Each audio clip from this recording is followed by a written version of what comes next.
Good evening, everyone, and welcome to College Football Wraparound. I'm Cooper Naylor, and we've got a great show coming up. So what can you expect? I'm going to go over my rankings for this week. Then we're going to talk about BYU taking down Arkansas in a game that finally, here on the network, we got a game that came down to the last series of the game. Finally, what we've been waiting for. Alabama, they struggled to beat USF. Southern Florida, folks. We'll get into that a little bit.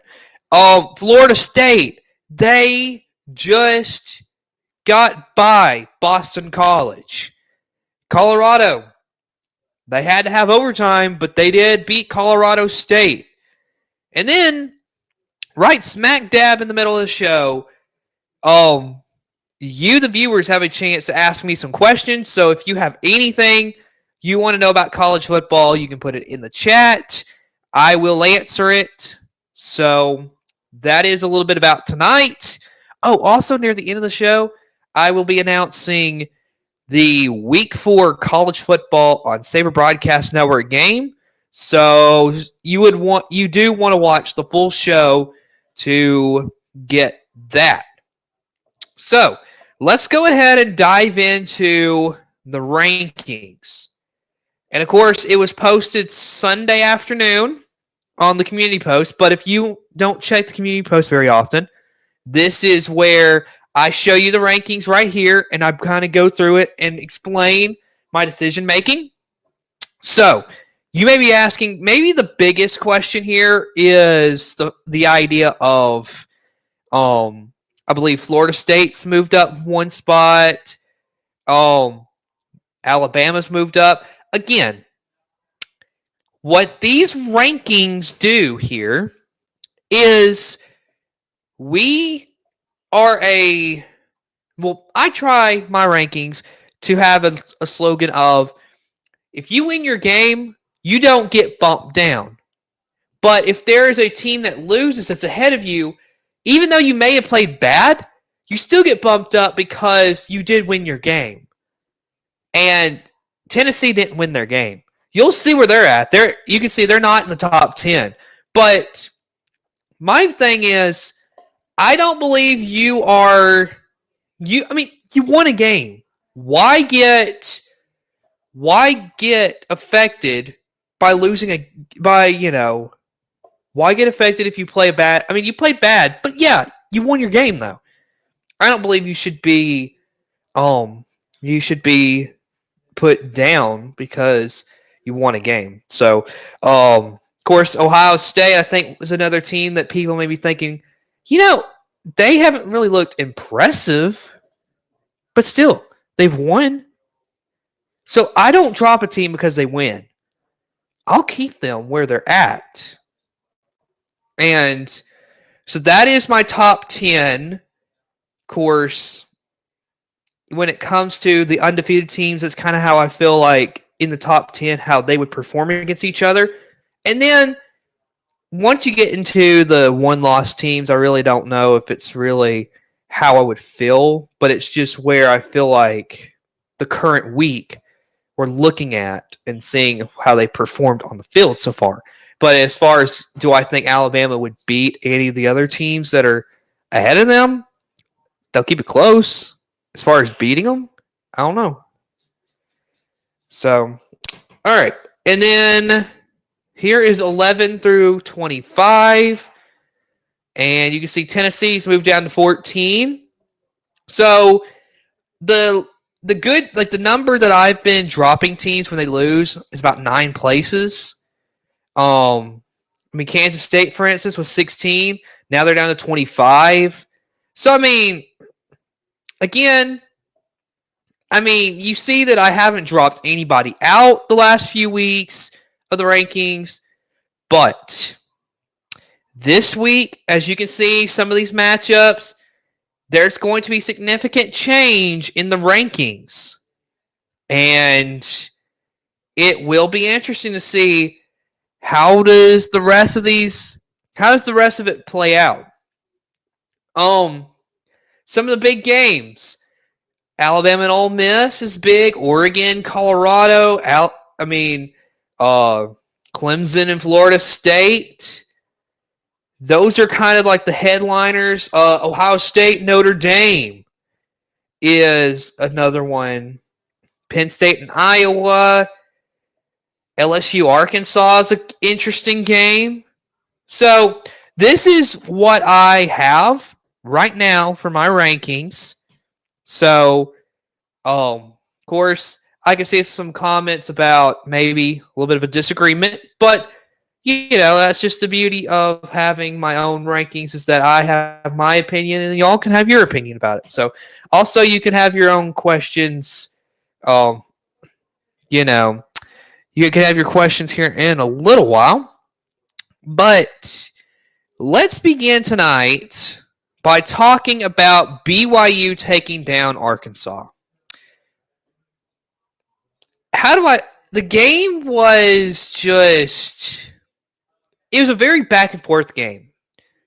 It was a game that I felt like Arkansas at the beginning had all the momentum. They got up to an early 14-0 lead. They looked like they were fixing to run away with this game. Like, I'm being serious. And then here comes BYU. And I mean, to be honest with you, I don't think either team looked through the full 60 minutes. I don't think either team looked impressive, but it was a good game. And it was one that kept you wanting to watch the whole thing. And my thing is, I don't know. Arkansas had a chance. They blew it, in my opinion. And it was I don't know.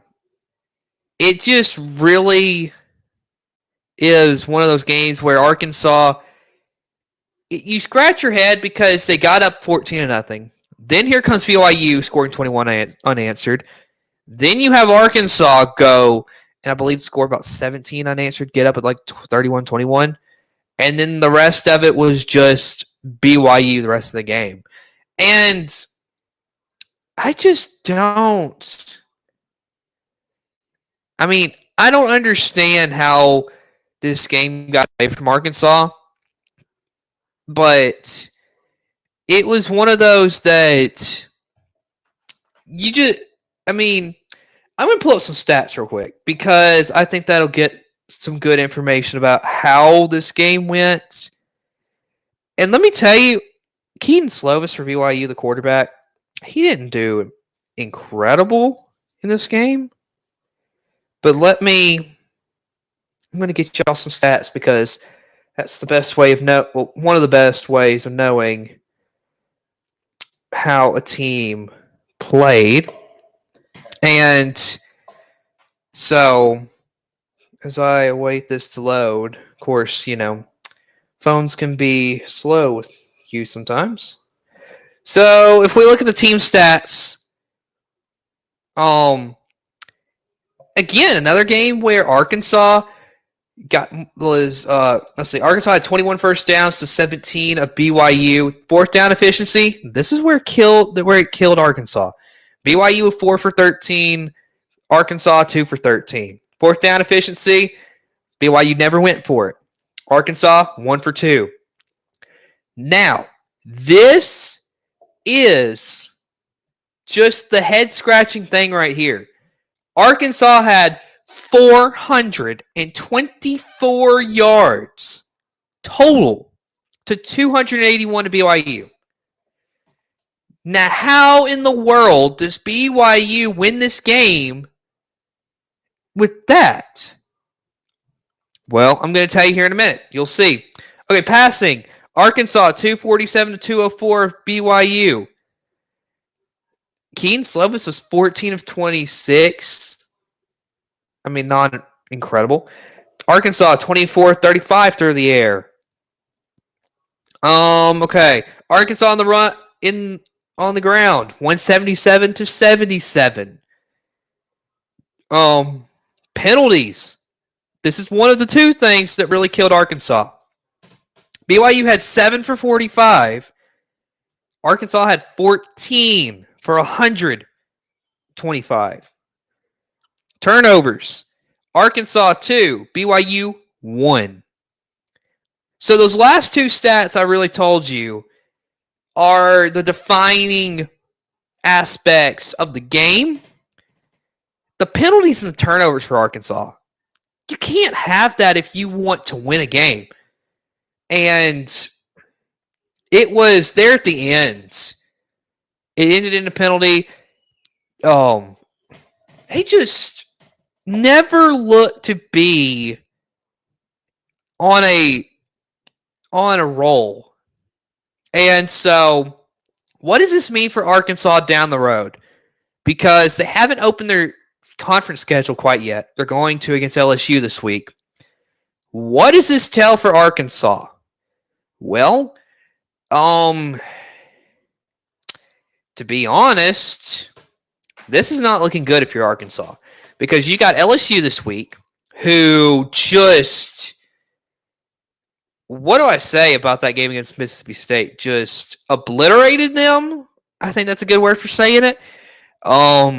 So Arkansas going up against LSU after LSU's coming off that momentum against Mississippi State. I don't know. Does Arkansas come in with the attitude of, oh, we just got our butts kicked to BYU. Let's go turn around and get a win against LSU. And here's the thing. If I'm correct, I believe this game is going to be played at Death Valley. Only thing is, it's an 11 a.m. kickoff. So, I mean, that's the only thing that, if you're LSU, you're kind of like, well, that stinks because you got Arkansas, and the real momentum factor is if you get a night game against Arkansas at home, that's a tough LSU team to beat, especially when Arkansas's got to go on the road to LSU. That's a tough game. No matter what time the game is, that's still a hard game if you're Arkansas. So does Arkansas have a chance against LSU? Yeah, the game should be interesting to watch, but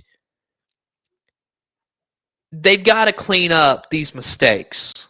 If they can't clean up these mistakes, then Arkansas is in big trouble.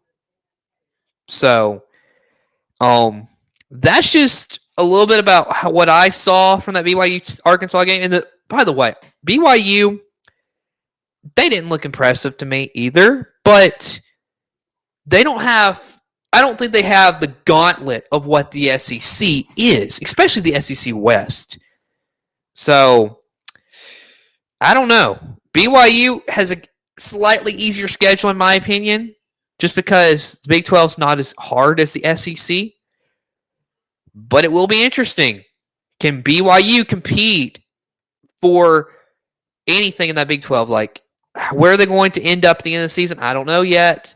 So, it was an interesting game, though. And, of course, we broadcasted it here on Saber Broadcast Network. It's a fun game to do. So, all right. Here we go, folks, because you probably have been waiting for what is Cooper going to say about Alabama, how they played against South Florida. So, here we go. Where do I begin? Well, Tyler Buchner definitely has probably, his days starting in the Power 5 as a quarterback has probably gone out the window. I mean, it was bad. And the question I have is, would he have actually led them on a scoring drive? Like, the thing is, they didn't score until Ty Simpson was brought in at quarterback in that game. So, Tyler Buchner, I think as a Bama fan, you definitely figured out, because I'm just saying. Bama fans probably figured out Tyler Buchner, he is not the guy for Alabama. Now, if he were to go, okay, for instance, if he were to go to South Florida and play, he would do decent, probably. I don't know. I don't know. It was a bad game, and Tyler Buchner, he's just not a starting quarterback in the Power 5, especially the SEC, and especially Alabama. Like, you transferred from Notre Dame to Alabama and you expected it to not be as bad. I'm sorry. You're crazy. And he played awful. So, Saban has said that for the foreseeable future, Jalen Milroe is a starting quarterback. Ty Buck, and just here a little bit, Ty Simpson has been named the backup quarterback. Here is my thing, because Ty Simpson, it would be interesting to see if given a start and able to play a full game, what can Ty Simpson do? He came in and he scored, he helped the team score 17 points against USF. He helped bring the team back. But there's two things for Bama that I believe they need to do. Ty Simpson, I want to see him start a game. I don't care because Jalen Milroe's got the ability to run. I don't care about that. I want to see Ty Simpson. Start at quarterback, because from what I've seen, if you're looking to throw the football at any point, Ty Simpson's got to be the guy to do that. Jalen Milroe is not going to be accurate with the football, especially in a big game like against Texas. He was awful at throwing the football. Now, I can't lie. Milroe does bring that aspect of being a good runner. But for Alabama, that's not going to be the only thing. Second thing Alabama needs to do is, I guess now if Jalen Milroe's the quarterback, just don't throw the football much at all and just run the football. Now, the only thing is that people were saying the offensive line, the offensive line just played awful against USF. If I believe correctly, they did have a couple of guys out on that offensive line that were starters. So that affects the offensive line as well. And I believe it's Tyler Booker, I think it was. Someone in the chat can probably if they know who exactly it was, they can put in the chat. But I'm just saying, with a fully healthy offensive line of Alabama, they need to commit to the run game. And if you can't commit fully to the run game, Alabama is not going to go very far. And here's the thing. These quarterbacks they've got, you can't expect to say, hey, we're going to make you throw the ball 25 times and expect to win. Because I'm just being honest with you. Alabama can't do that right now. They could do that last year with Bryce Young. Just say, Bryce, throw the ball 40 times and go carry us to a win. That's what Bryce Young did last year. And that's partly why Bama did not go to the playoff last year, is because you can't expect to put the full load on one player and then expect to be playing for a championship. And the problem Bama's had is that it seems like the offensive line these last few years, which I think this year, if fully healthy, is a lot better, but the offensive line's been terrible these last few years. Receivers haven't showed up. And Bryce Young, for 2 years as starting quarterback, he had to do everything.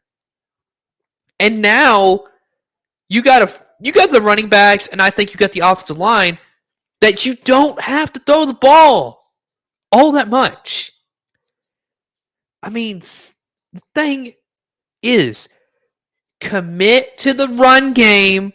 Go back to how Saban started back when he first got to Bama, and Bama will win. That's all they've got to do. Go back to the run game and stick with it. Run the ball. Run the ball about 85% of the time, and then set your quarterback up to have a play-action pass.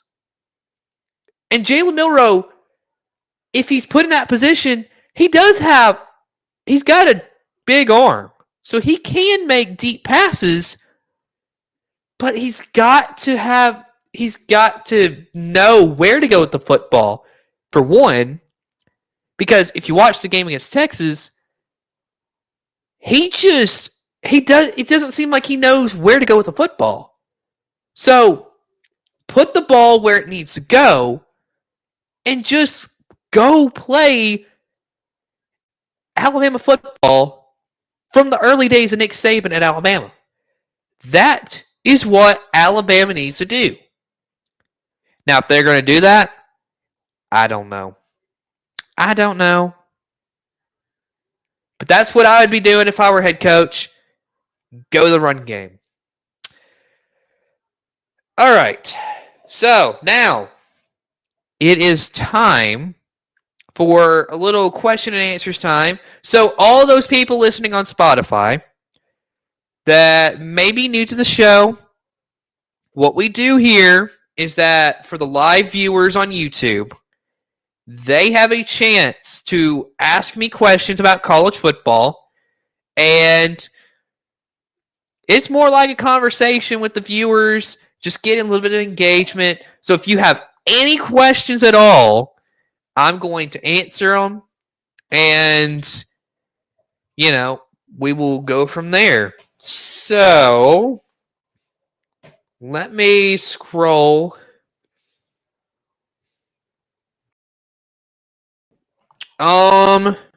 We got one right here. Is Bama a playoff contender? Here's the thing about Bama, and if they are a playoff contender. First of all, I think it starts with, like I said, going to the run game. If they go to the run game fully, then they will be hard to beat.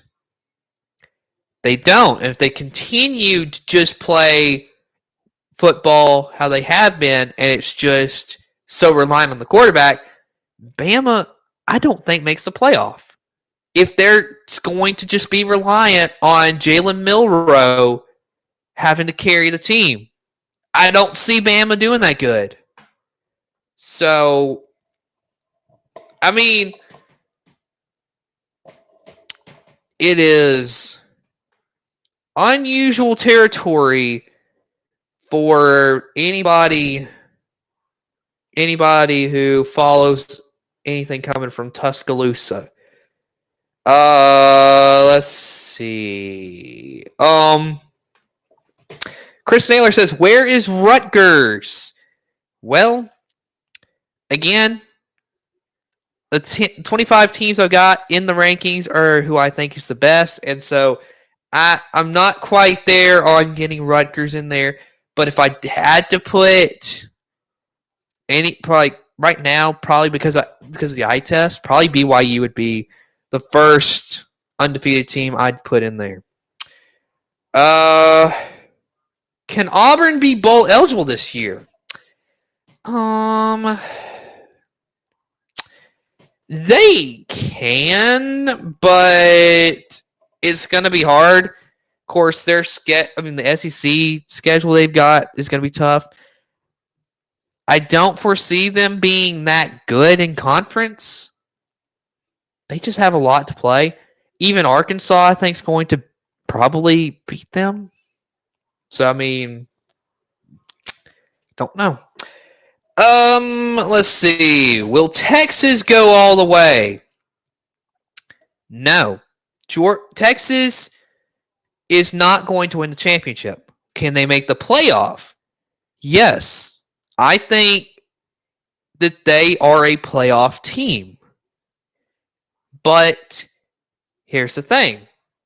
There's a bunch of other teams. And unlike other years, there's not really that one team that really stands out as, oh, they will win the championship. Like, I don't see that yet.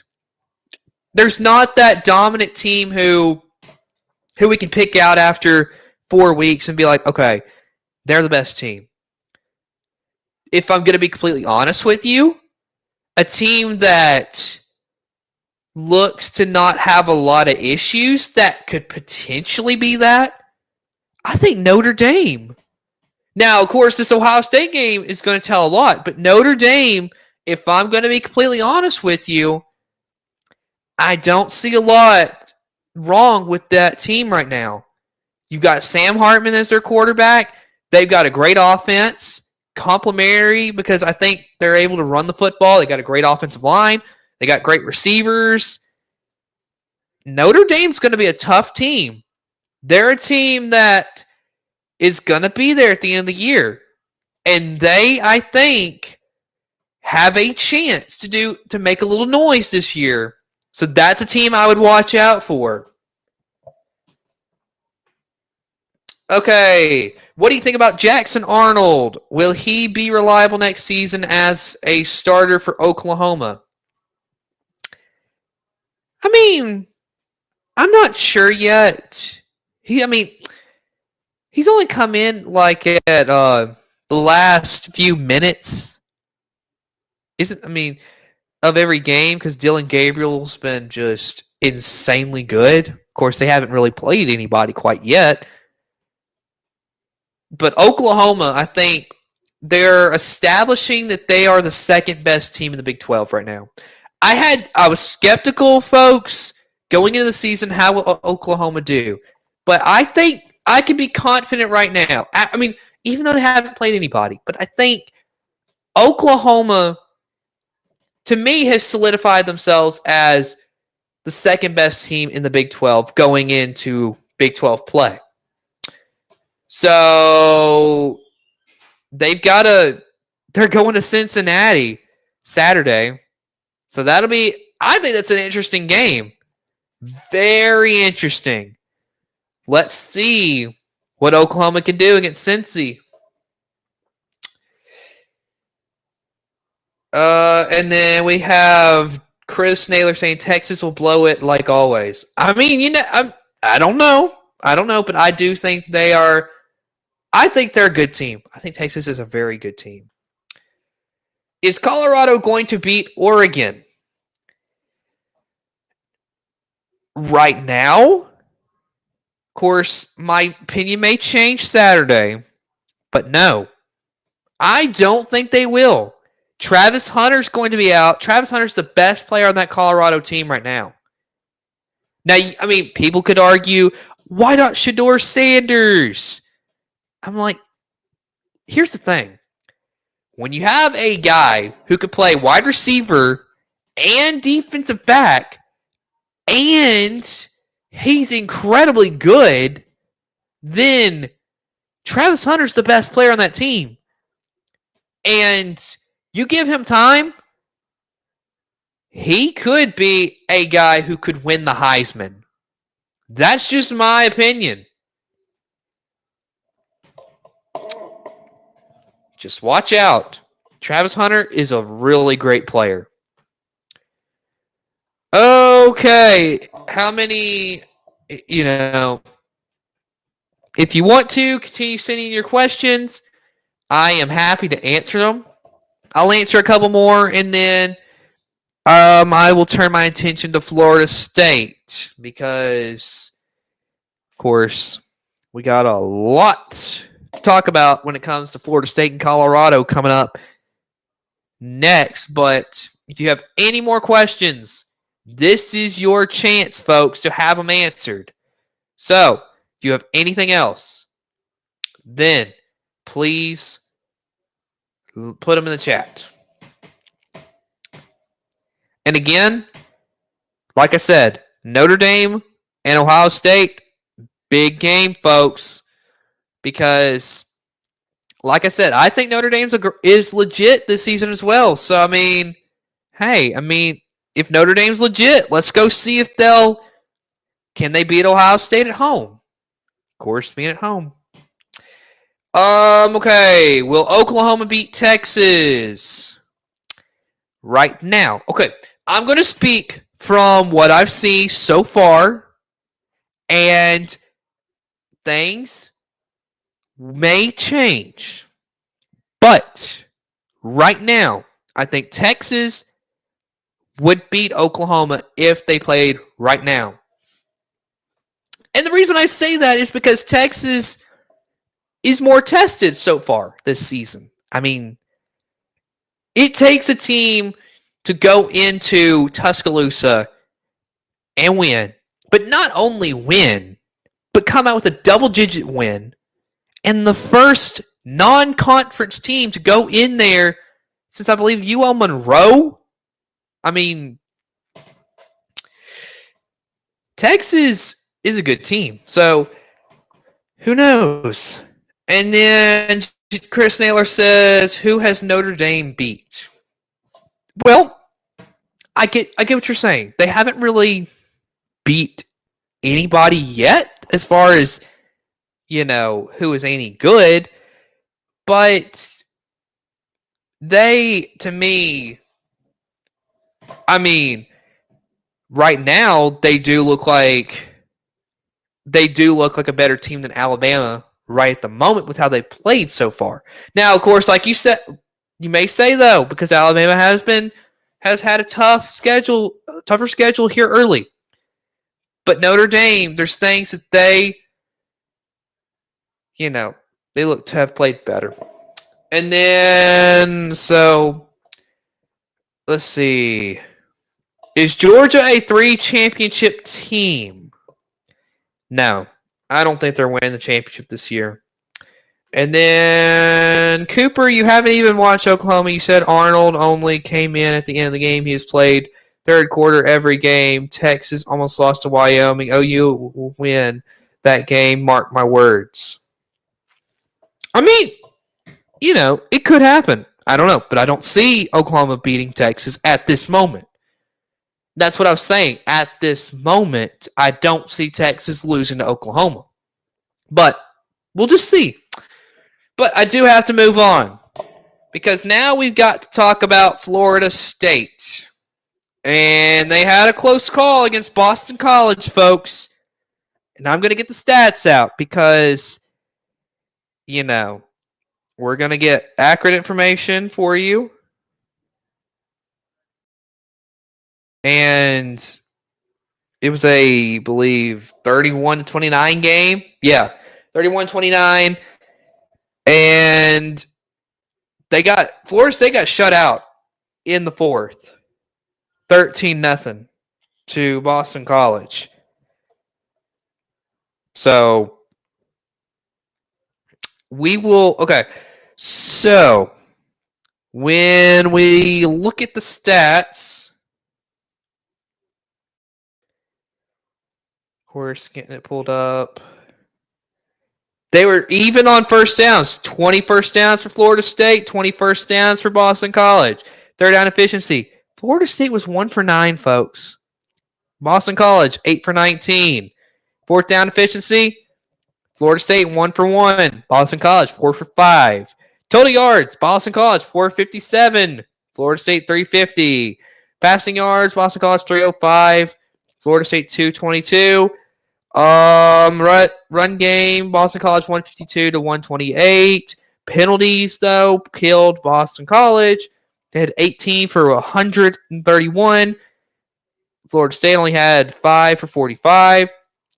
Florida State turned the ball over 2 times, which was 2 fumbles. Boston College threw an interception. So you look at this game, penalties killed Boston College here. And they nearly made a comeback in this game, but it wasn't enough. Florida State pulled it out. And every good team's going to have that game where they have to really play at the end of the game. And Florida State, that was just one of their tougher games they're going to have. Now, I have, of course, Florida State's got a big game against Clemson Saturday. So that's going to be a very interesting game. So you are not going to want to miss that because that's a good one. And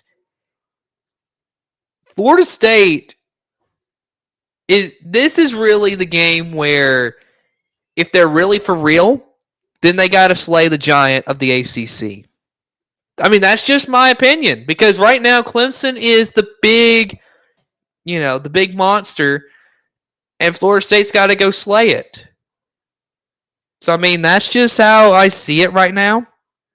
And Florida State comes in the favorite against Clemson. So, I mean, we'll see. But Florida State definitely can't have a game like they had against Boston College because if they do, Clemson, I think, will take advantage of that. So, and then Colorado. I'm telling you, they're 3-0. And they play Colorado State. So, I mean, let's be honest. They weren't playing that big of a competition, but everybody in the media was going crazy because, oh, look at this. Colorado's 2-0. We got to send our pregame show out there. Yeah. I don't understand you at all, media. But I guess whatever's good for the media, I mean, let's ride with it. Because Colorado, a second overtime 43-35 win over Colorado State. And and one of my producers stayed up to watch that game because it was a late game. He was telling me that it almost seemed like the refs were kind of slanted to Colorado. And I don't say that wasn't so. Of course, I didn't stay up to watch the full game. But I'm going to get the stats pulled up. And really, Colorado, I don't think, if you look at this, they probably are not going to beat Oregon because how can you say a team could beat Oregon if they're having to go to second overtime with a team that probably not make a bowl game this year? So, first downs, both teams had 23, third down efficiency. Colorado State 10 for 20. Colorado was 4 for 13. Fourth down efficiency, Colorado never went for it. Colorado State 0 for 1. Total yards, my goodness. Colorado State 499, Colorado 418. Passing yards 397 for Colorado State, 348 for Colorado. On the ground 102 for Colorado State, 70 for Colorado. Penalties though, penalties are what the killer for a lot of these teams. 17 for 182 for Colorado State, 10 for 87 for Colorado. Turnovers, 4 turnovers for Colorado State, 2 for Colorado. So when you factor all that in, the fact that Colorado State only lost by 8 points is pretty impressive, honestly, and they still outgained Colorado in this game. Colorado should have just lost this. And think about just what the media'd be saying, because it would go from Colorado has a chance to win the Pac-12 to this team is awful. But here's the thing they won't think about. what would it say about TCU and what will it say about Nebraska if Colorado beat both of them and then goes and gets beat to Colorado State at home? I mean, that's pretty bad. So, I mean, Dion, I just don't trust you and your team yet. But that is pretty much all the commentary for the night. But I have not answered your question, which is, what game am I doing Saturday? I'm going to go ahead and rule out Notre Dame and Ohio State. Because you may be thinking, Cooper, that's the biggest game of the week. Why aren't you doing that? Well, hold on. Because later down the road, I have plans for other games. And I don't want to feature a team more than twice. So,